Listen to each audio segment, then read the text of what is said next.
Hello students, how are you all? Welcome back. हम लोग study कर रहे थे सरफेस केमिस्ट्री और सरफेस केमिस्ट्री में हम लोगों ने टॉपिक स्टार्ट किया था द फैक्टर्स अफेक्टिंग एड्सॉर्प्शन।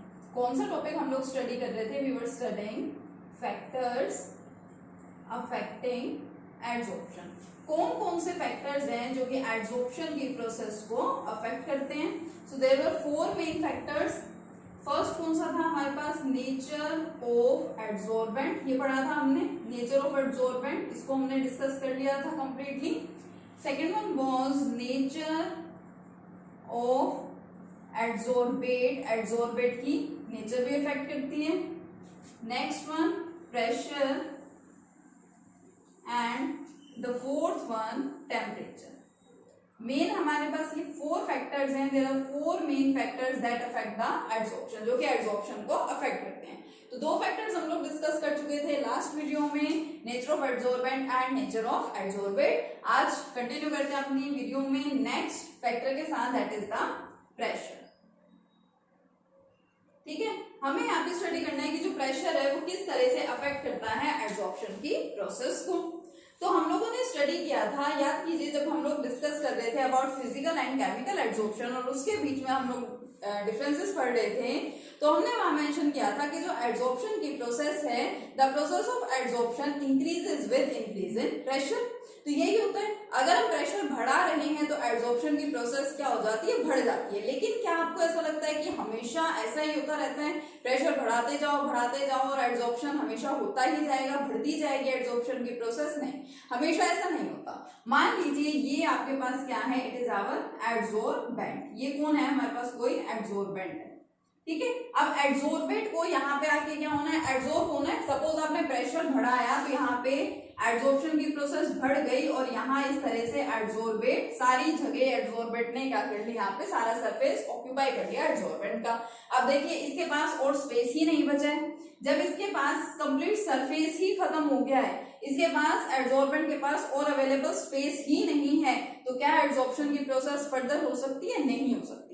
तो हम क्या बोलते हैं कि प्रेशर जो है वो इंक्रीज तो होता है, लेकिन अगर मान लो सरफेस ही अवेलेबल नहीं है और ज्यादा, तो फिर पर्टिकुलर एड्सॉर्प्शन की प्रोसेस नहीं हो सकती।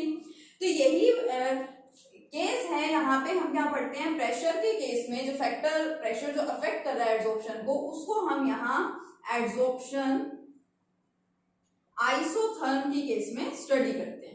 Adsorption isotherm. अब आप लोगों ने 11th क्लास में थर्मोडायनेमिक्स पढ़ी है, तो आप आइसोथर्म के बारे में जानते हैं कि एक ऐसा ग्राफ प्लॉट करना जहां पे therm is related to the temperature and iso means same और कांस्टेंट, यानी जहां पे टेम्परेचर क्या रहता है? कांस्टेंट रहता है।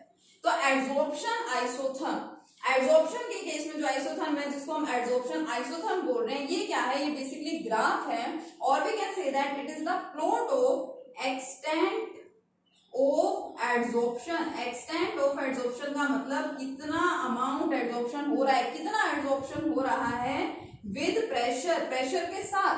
ठीक है, कीपिंग टेम्परेचर कांस्टेंट, क्योंकि ये हमारा कौन है? एड्सॉर्प्शन आइसोथर्म है। अब आइसोथर्म में तो टेम्परेचर तो क्या रहेगा? यहाँ पे कांस्टेंट ही रहेगा, कांस्टेंट ही रहना चाहिए। तो हमें यहाँ पे स्टडी करना है एड्सॉर्प्शन आइसोथर्म प्रेशर के केस में। नो डाउट, अगर हम जनरली बात करें, with increase in pressure the adsorption also increases, but here we have to study this case in terms of adsorption isotherm. Adsorption isotherm की तरह से हमें इसको स्टडी करना। और एड्सॉर्प्शन आइसोथर्म है क्या? Basically it is a graph between extent of adsorption with pressure keeping temperature constant. Now look here, what is the extent of adsorption? Extent of adsorption का मतलब आपको पता चल गया, मीनिंग आपको समझ आ गया कि कितनी एड्सॉर्प्शन की प्रोसेस हुई है। लेकिन एक्सटेंट ऑफ एड्सॉर्प्शन को हम रिप्रेजेंट कैसे करें? प्रेशर को देखो आप P से रिप्रेजेंट कर रहे हो, टेम्परेचर को आप T से रिप्रेजेंट कर रहे हो। So how we should represent the extent of adsorption? So the extent of adsorption is represented by x by m। अब स्मॉल m जो है ये क्या है? इट इज द मास, या हम ये बोलते हैं अमाउंट। ठीक है, मास और अमाउंट ऑफ द एड्सॉर्बेंट, क्योंकि एड्सॉर्बेंट के ऊपर एड्सॉर्बेट को आकर के एड्सॉर्ब होना है, तो इट इज द अमाउंट और mass of the adsorbent. And small x is the amount of the adsorbate. कितना एड्सॉर्बेट यहाँ पे आकर के एड्सॉर्ब हो गया है, उसको हम उसी को हम एक्सटेंट बोल रहे हैं और उसी को मैथमेटिकली हम रिप्रेजेंट किससे कर रहे हैं, बाय एक्स बाय एम, ठीक है, small x by small m. ये क्या है, ये रिप्रेजेंट कर रहा है एक्सटेंट ऑफ एड्सॉर्प्शन को, ठीक है। बहुत इंपॉर्टेंट ग्राफ है, एग्जाम में पूछे जाने वाला, very important from the point of view of examination, और इससे रिलेटेड क्वेश्चन हमेशा एग्जाम में पूछा जाता है। ग्राफ रिलेटेड कुछ भी आपसे क्वेश्चन कर लिया जाता है, ठीक है। तो बहुत इंपॉर्टेंट टॉपिक है, इसको अच्छे से देखेंगे। देखिए मैं यहाँ पे आपको ग्राफ प्लॉट करके दिखाती हूँ। एड्सॉर्प्शन आइसोथर्म हम यहाँ पे प्लॉट करने वाले हैं। एड्सॉर्प्शन आइसोथर्म का मतलब आपस से देख लीजिए अच्छे से क्या होता है एड्सॉर्प्शन आइसोथर्म, कि हम प्लॉट कर रहे हैं x बाय m का, मींस एक्सटेंट ऑफ एड्सॉर्प्शन का प्रेशर के साथ बाय कीपिंग टेम्परेचर कांस्टेंट। तो देखो व्हाट इज एड्सॉर्प्शन आइसोथर्म, और जो सबसे ज्यादा इंपॉर्टेंट एड्सॉर्प्शन आइसोथर्म हम लोग स्टडी करते हैं that is the Freundlich adsorption isotherm. Freundlich adsorption isotherm, ठीक है। फ्रुडलिच ने दिया था ये एड्सॉर्प्शन आइसोथर्म 1909 में। क्या था वो आइसोथर्म, देखिए यहाँ पे x एक्सिस पे प्लॉट करते हैं प्रेशर को, टेम्परेचर क्या है यहाँ पे कांस्टेंट है, और y एक्सिस पे प्लॉट करते हैं x बाय m को, यानी एक्सटेंट ऑफ एड्सॉर्प्शन। अब आपको पता है कि जब आप प्रेशर इंक्रीज कर रहे हैं तो एक्सटेंट एड्सॉर्प्शन का क्या हो रहा है, बढ़ता जा रहा है, मींस आप उसको रिप्रेजेंट करेंगे किससे, स्ट्रेट लाइन से।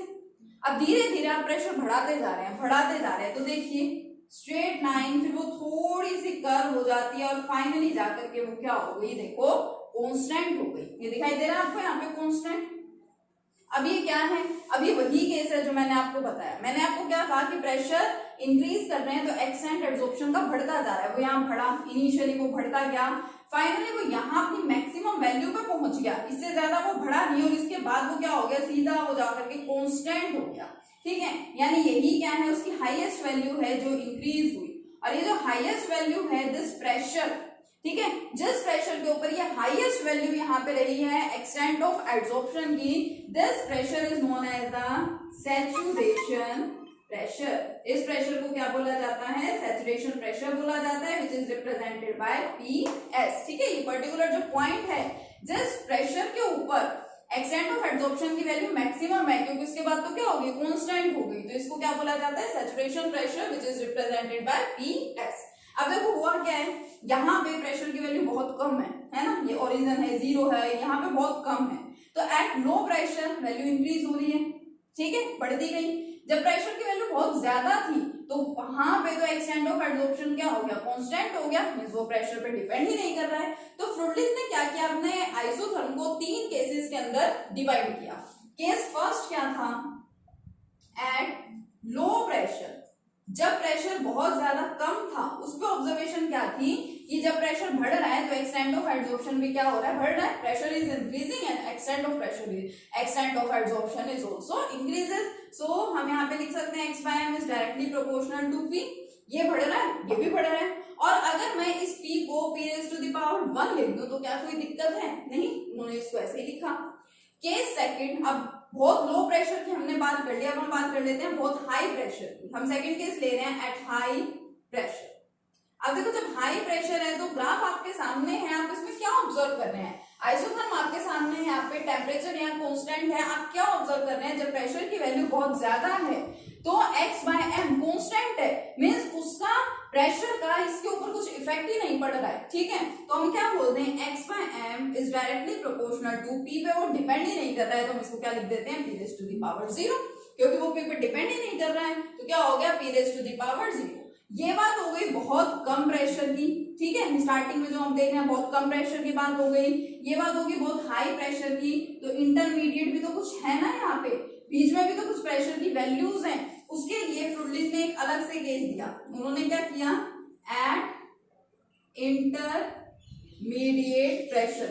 इंटरमीडिएट प्रेशर जब होगा मतलब कि ना तो प्रेशर बहुत ज्यादा है ना प्रेशर बहुत कम है, तो फिर क्या होना चाहिए यहाँ पे, उन्होंने इसके लिए लिखा x by m is directly proportional to p raised to the power 1 by n, क्योंकि जो x by m है वो कहीं ना कहीं प्रेशर पे डिपेंड तो कर ही रहा है, कितना डिपेंड करेगा, हम उसको p raised to the power 0 नहीं लिख सकते। 0 कब लिख रहे हैं, जब वो प्रेशर पे डिपेंड ही नहीं कर रहा है। 1 कब लिख रहे हैं, जब वो कंप्लीटली प्रेशर पे पूरा डिपेंड कर रहा है, जितना प्रेशर बढ़ा रहे हैं उतना ही एक्सटेंट भी बढ़ रहा है, तो फिर बीच में भी यहाँ पे कुछ पर्टिकुलर वैल्यू होनी चाहिए, इंक्रीज इन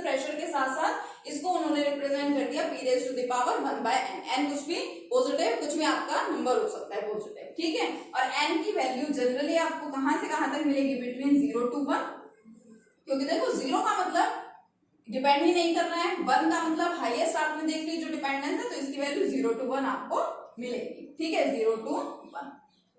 अब इन दोनों के अंदर तो देखो कुछ गड़बड़ है ही नहीं, दोनों के दोनों आप यहाँ पे इजीली एक्सप्लेन भी कर सकते हैं, लेकिन इस इक्वेशन की वैलिडिटी को चेक करने के लिए थर्ड वाला जो केस है, इससे जो इक्वेशन निकल के आए, इस इक्वेशन की वैलिडिटी को चेक करने के लिए फ्रूडलिस ने क्या किया, फ्रूडलिस ने यहाँ पे इसको थोड़ा सा सिंप्लीफाई किया और इक्वेशन को किस तरह से उन्होंने इसको सिंप्लीफाई किया देखना है यहाँ पे, x by m, प्रोपोर्शनैलिटी के साइन को हटा के मैं क्या लगाऊंगी, प्रोपोर्शनैलिटी कांस्टेंट k लगा दिया, p की पावर 1 by m।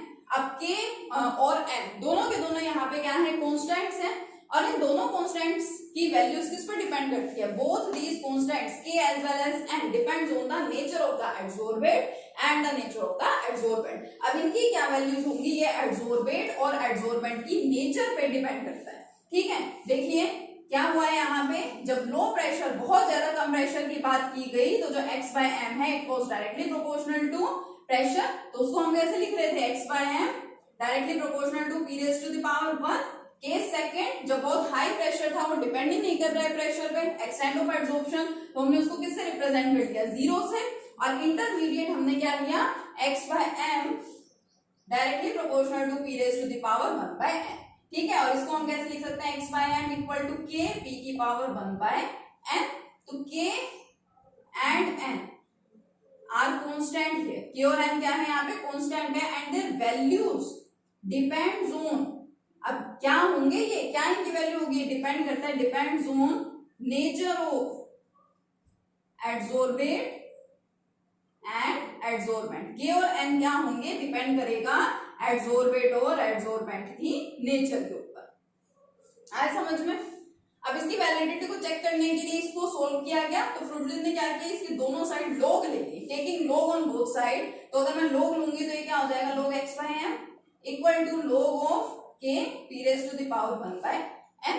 और याद करो हमने कहीं पर पढ़े रखा है, log a into b is equal to log a plus log b, क्या ये फॉर्मूला नहीं होता, बिल्कुल होता है, log a b is equal to log a plus log b। तो ये आपको ऐसा ही दिखाई दे रहा है ना कुछ, तो इसको क्या लिख दूं, log x by m equal to log a plus log b, ठीक है। और हम यहाँ पे, सॉरी n था यहाँ पे, और हम यहाँ पे और क्या लिख सकते हैं, देखो log x by m equal to log k plus power आपको पता है log से आगे आ जाती है, log से पहले आ जाती है, तो it will comes out to be 1 by n log p, ठीक है। अब गौर से देखो इक्वेशन को, it is the equation of straight line. इसको कंपेयर करें अगर हम y is equal to mx plus c से, तो y क्या है, log x by m, x क्या है यहाँ पे log p, m क्या है, स्लोप क्या है इक्वेशन का 1 by n, और c क्या है यहाँ पे log k है, यानी स्ट्रेट लाइन इक्वेशन है, तो इसका ग्राफ कैसा होना चाहिए, स्ट्रेट लाइन होना चाहिए। इसका ग्राफ प्लॉट किया गया, ये देखो y एक्सिस पे कौन है, log x by m, paper में कोई भी ग्राफ भी प्लॉट करवाया जा सकता है आप लोगों से, log x by m, x axis पे देखो क्या आएगा, log p, और ये ग्राफ मिला इस टाइप का स्ट्रेट लाइन, ठीक है। और स्ट्रेट लाइन का जो स्लोप है, वो स्लोप देखो जरा यहाँ से क्या है, 1 by n, and it's intercept is log k। तो ये मिला ग्राफ, फाइनली ये इक्वेशन हमारी क्या है, फ्रूडलिच एडसॉर्प्शन आइसोथर्म की ही इक्वेशन है। तो ये कंप्लीट क्या है, हमारा फ्रूडलिच एडसॉर्प्शन आइसोथर्म है। फ्रूडलिच एडसॉर्प्शन आइसोथर्म में क्या किया जाता है, टेम्परेचर को रखा गया कांस्टेंट और एक्सटेंट ऑफ एडसॉर्प्शन फाइंड किया गया प्रेशर के साथ। जिस प्रेशर के ऊपर x by m की वैल्यू हाईएस्ट थी, सबसे ज्यादा थी, मैक्सिमम थी, उस प्रेशर को क्या बोला जाता है, सैचुरेशन प्रेशर बोला जाता है। और इस वाली इक्वेशन की वैलिडिटी को चेक करने के लिए फर्दर इसके अंदर चेंजेस किए गए, चेंजेस मींस इसको और सिंप्लीफाई किया गया, तो ये हमें वैल्यूज मिली, ठीक है। इसकी देखा जाए तो फ्रूडलिच एडसॉर्प्शन आइसोथर्म की एक छोटी सी लिमिटेशन है, क्या लिमिटेशन है कि कुछ हमने पर्टिकुलर वैल्यूज पुट करके देखी प्रेशर के केस में, उसके लिए ये इक्वेशन थोड़ी सी, ये जो ग्राफ है ये एप्लीकेबल नहीं था, मींस ग्राफ जो है वो एक एंटायर रेंज ऑफ प्रेशर के लिए ही एप्लीकेबल होता है, ठीक है। छोटी सी इसकी लिमिटेशन है फ्रूडलिच एडसॉर्प्शन आइसोथर्म की। तो ये जो हमने यहाँ पे स्टडी किया है, that is the effect of pressure. Pressure का क्या इफेक्ट है एड्सॉर्प्शन के ऊपर, ये हमने स्टडी किया by keeping temperature constant. Temperature यहाँ पे क्या था, कांस्टेंट था। ठीक है, लास्ट वाला जो फैक्टर बचा है उसको भी यहीं पे डिस्कस कर लेते हैं। कौन सा है हमारा वो लास्ट फैक्टर? 4 फैक्टर हम लोगों को स्टडी करने थे। First one was nature of adsorbent, second one was nature of adsorbate, third one was pressure, pressure का केस हमने पढ़ा, and the last one is the temperature. अब हम स्टडी करेंगे टेम्परेचर की, टेम्परेचर किस तरह से अफेक्ट करता है एड्सॉर्प्शन को। Yes, so last one is the temperature, कि टेम्परेचर एड्सॉर्प्शन को किस तरह से अफेक्ट कर रहा है। और हमने क्या पढ़ा है कि जो एड्सॉर्प्शन की प्रोसेस है वो लो टेम्परेचर पे ही होती है। अब जैसे हमने प्रेशर का इफेक्ट पढ़ा तो उसके अंदर हमने आइसोथर्म को पढ़ा, हमने टेम्परेचर को कांस्टेंट रखा था। इस केस में हम यहाँ पे स्टडी करने जा रहे हैं एड्सॉर्प्शन आइसोबार, यानी एड्सॉर्प्शन किस तरह से रिलेटेड होता है टेम्परेचर के साथ, ये स्टडी करेंगे by keeping pressure constant. Isobar का मतलब क्या होता है, जहां पे प्रेशर क्या होगा, कांस्टेंट होगा। तो अगर आप यहाँ पे देखें तो दो टाइप के एड्सॉर्प्शन आप लोग पढ़ चुके हैं, physical adsorption and chemical adsorption. दोनों के लिए आपको यहाँ पे जो ग्राफ है, जो आइसोबार्स हैं, वो थोड़े से अलग अलग मिलते हैं। देखिए, अगर बात करें हम फिजिकल एड्सॉर्प्शन की, फर्स्ट हम यहाँ पे ग्राफ प्लॉट करने वाले हैं फॉर फिजिकल एड्सॉर्प्शन। ठीक है, and here we are going to plot the graph for chemical adsorption. यहाँ हम केमिकल एड्सॉर्प्शन के लिए ग्राफ प्लॉट करेंगे। ठीक है, देखो एड्सॉर्प्शन का एक्सटेंट इधर, और यहाँ पे हम लेके चल रहे हैं किसको, टेम्परेचर को। अब जैसे आपको पता है, जैसे जैसे टेम्परेचर बढ़ाया जाता है तो एड्सॉर्प्शन की प्रोसेस क्या होती है, घटती जाती है। फिजिकल एड्सॉर्प्शन की बात करें तो ये लो टेम्परेचर पे होता है। फिजिकल एड्सॉर्प्शन के अंदर एड्सॉर्बेट और adsorbate, the adsorbate and adsorbent are held together by weak forces, that is the van der Waals forces of attraction. तो अगर आप टेम्परेचर बढ़ाएंगे तो एड्सॉर्बेट एड्सॉर्बेंट से क्या हो जाएगा, अलग हो जाएगा। ठीक है, तो इसका मतलब जैसे जैसे आप टेम्परेचर बढ़ा रहे हैं तो फिजिकल एड्सॉर्प्शन की प्रोसेस क्या होती जाती है, डिक्रीज होती जाती है। तो इसका ग्राफ आपको कैसा मिल जाएगा, ऐसा घट रहा है फिजिकल एड्सॉर्प्शन टेम्परेचर के साथ। अगर बात करें यहाँ पे केमिकल एड्सॉर्प्शन की, ठीक है, टेम्परेचर प्रेशर कांस्टेंट है दोनों केसेस में, याद रखिएगा। ये टेम्परेचर है और यहाँ हम क्या पढ़ रहे हैं, extent of adsorption. Chemical adsorption में क्या होता है, देखिए केमिकल एड्सॉर्प्शन के अंदर स्टार्टिंग में टेम्परेचर जब बढ़ाते हैं तो एड्सॉर्प्शन की प्रोसेस बढ़ती है और उसके बाद घटती है। अब घटने वाला रीजन तो सेम है, लेकिन केमिकल एड्सॉर्प्शन के केस में स्टार्टिंग में टेम्परेचर जब हमने बढ़ाया है तो एड्सॉर्प्शन की प्रोसेस बढ़ क्यों रही है एक्चुअल में, क्योंकि जो आपका केमिकल एड्सॉर्प्शन है इसके अंदर एड्सॉर्बेट और एड्सॉर्बेंट स्ट्रॉन्ग फोर्सेस की हेल्प से अटैच्ड हैं एक दूसरे से। ठीक है, एड्सॉर्बेट जो है वो हेल्ड होता है एड्सॉर्बेंट की सरफेस पे with the help of strong forces, that is chemical bonds. Chemical bonds वहां पे इन्वॉल्व हो रहे होते हैं। तो स्टार्टिंग में जब आप टेम्परेचर को बढ़ाते हैं तो this temperature acts as the activation energy. Activation energy की तरह से स्टार्टिंग में टेम्परेचर क्या करता है, एक्ट करता है, और उसी की वजह से एड्सॉर्प्शन की प्रोसेस स्टार्टिंग में बढ़ती है, लेकिन बाद में धीरे धीरे जैसे आप टेम्परेचर और बढ़ाते जाते हैं तो केमिकल एड्सॉर्प्शन भी क्या होता है, डिक्रीज होना स्टार्ट हो जाता है। ठीक है, तो ये हमारे पास कुछ फैक्टर्स थे जो एड्सॉर्प्शन को अफेक्ट करते हैं, ये हमने फैक्टर स्टडी कर लिए, इनको अच्छे से स्टडी कीजिए। नेक्स्ट लेक्चर में कंटिन्यू करेंगे अपने नेक्स्ट टॉपिक के साथ, तब तक के लिए कीप लर्निंग। Thank you.